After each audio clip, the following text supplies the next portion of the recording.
We are the most fortunate family on earth with the grace and blessing of a second chance. A second chance that was very, very hard fought over 36 years. 36 years of exile when you couldn't come home.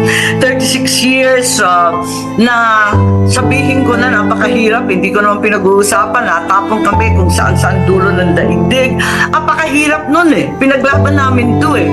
And yet, here we are. Hulog ng langit po. Binigay ng Panginoon. A second chance, perhaps the last chance for my family to once again redeem itself.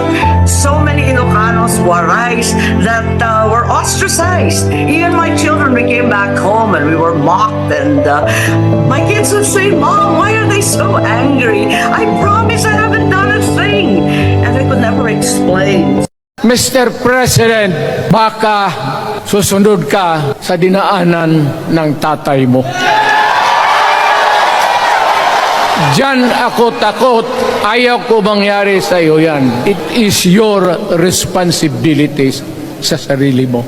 What you do in this world binds you.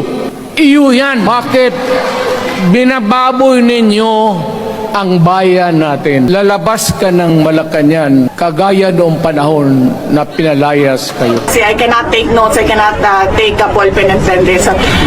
Sabihin mo sa kanila, relax lang, may hangganan ng lahat. There will be a day of reckoning for all.